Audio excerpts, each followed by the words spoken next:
Morning. It's great to be here in London presenting now Capitan Silver.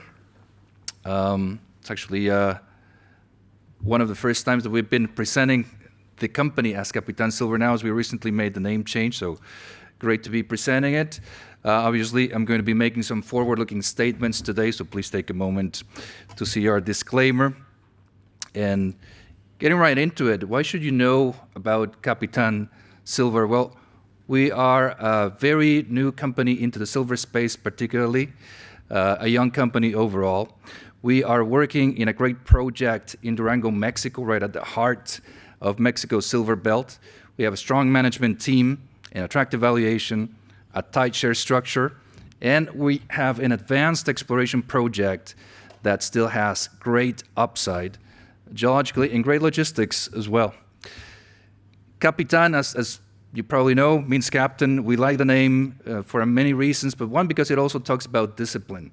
And we are a disciplined company in both our exploration and our approach. Capitan has no cheap shares, no free shares. All shares are, the lowest shares are at 20 cents issued. We have a tight share structure that we've been working hard at keeping. No warrants outstanding in the company. We believe that sets us apart from most of the competitors out there. And we have also worked to remove some old royalties that were hanging there in the project. And we've been really cleaning the project up and consolidating. And I'll show you some more of that in a moment, but really creating the opportunity to what it is today, which is Capitan Silver. Again, the shares issued, only 69.8 million shares issued, only 2.3 million options, fully diluted 72.1, which, when you put it in comparison to our peer group, we're about a third of those shares issued from the rest. Our market cap at 16 million, I think I'll make the case that that's very low for what we have in our project and the team and the company that we're building. So that's part of the opportunity that we have there. And of course, these are shares that we have worked to have in a tightly held shareholder base, with insiders and management having about 22% of the shares. Now, the team is important too. Capitan also talks about teamwork and a disciplined team. And this is a team that we've been putting together for the last 17 years or so, over 3 companies before that. Started at Linear Gold, if you remember that one. But more recently, all of us worked at Argonaut Gold, where we not only expanded and discovered some projects, but we were able to participate in the permitting, construction, and even operation of 3 mines in Mexico, including 2 of them in Durango State, where we're currently working with Capitan Silver. So we have an in-country team that has the experience, has the network, and has a good eye for picking up projects that not only have good geology, but that have a chance to become eventually an operating asset. The project is called Cruz de Plata. Plata meaning obviously silver, and highlighting that silver, high-grade silver potential that we have at the project.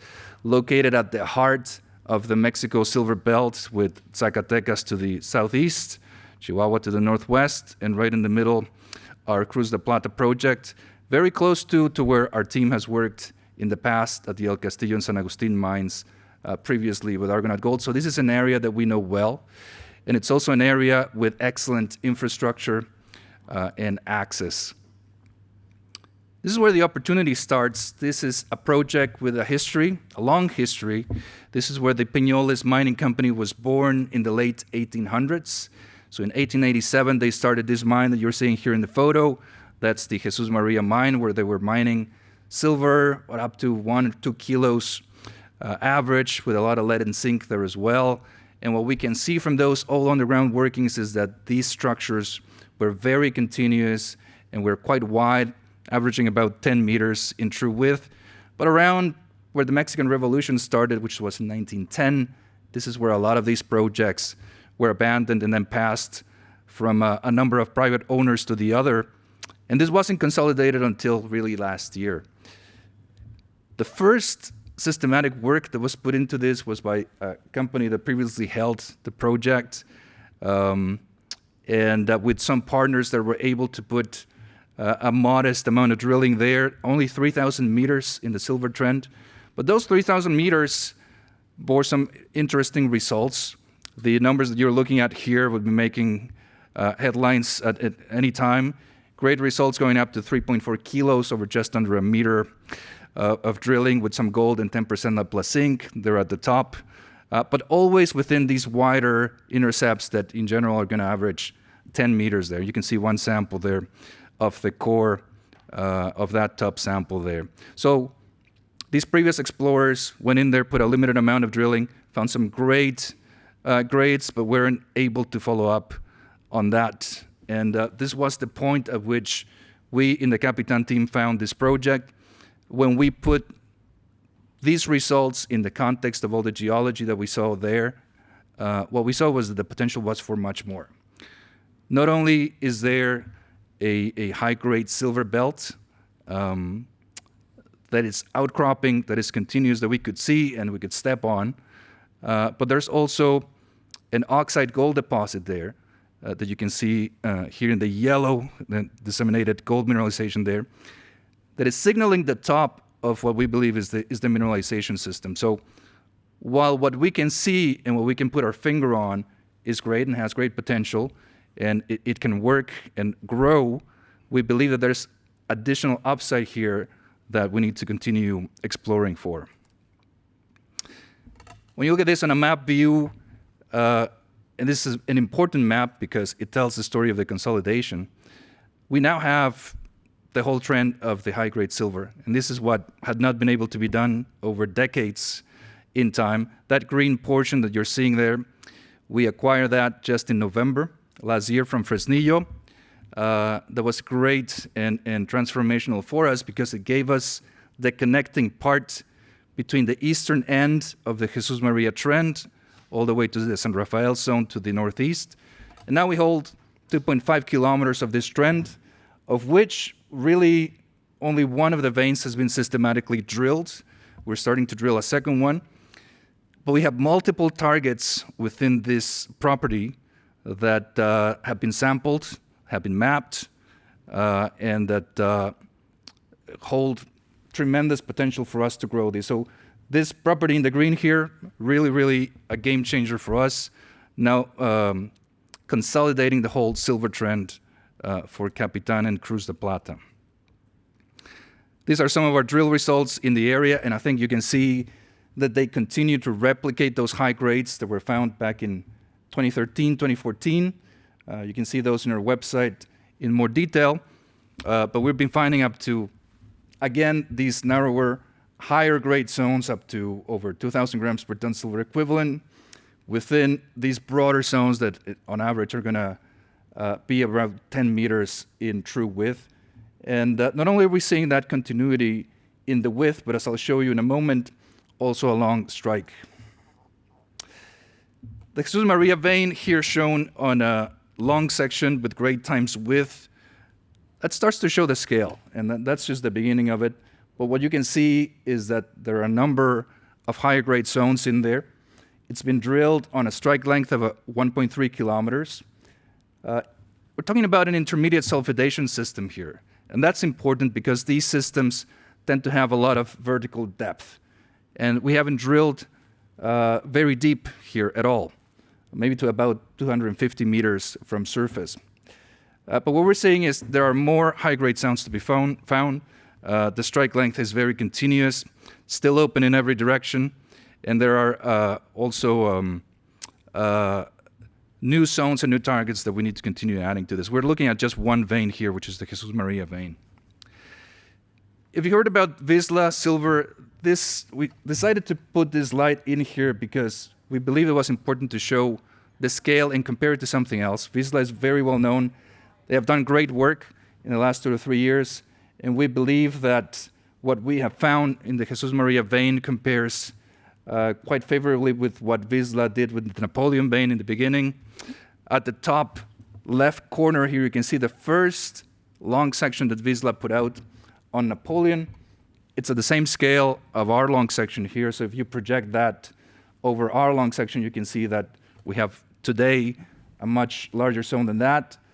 But keep in mind that back in 2020, Vizsla was already valued at 100 million market cap. The bottom left image, that's a year later for Wisla. They had expanded Napoleon to about 1 kilometer. And that's probably more similar to what we have today. And the big difference is we are valued at 16 million. At that point, Wisla was at about 300. And we believe that puts in perspective the power of a good market and also the power or the potential of what we have to continue growing our company. And if we expand that long section to include the zone of San Rafael that's further east, you can see the zone in green, which is the new property that we acquired, and that's why that's very transformational for us, because now we are able to connect the dots between the Jesus Maria zone and the San Rafael zone to the east. We're currently permitting this area, so when considering where we're going to go next, this is obviously one of our most obvious targets, connecting the dots between this El Refugio zone and San Rafael to continue to expand on strike, but also to continue expanding at depth and to test additional targets that we have in the project. One of them being the Gully Fault zone, where we've got a new structure that doesn't have the base metals, it's silver gold. Very similar to what Max Silver has in their Juanicipio project. I won't spend too much time on this one, but if you want to discuss further on this, I'll be happy to comment it later.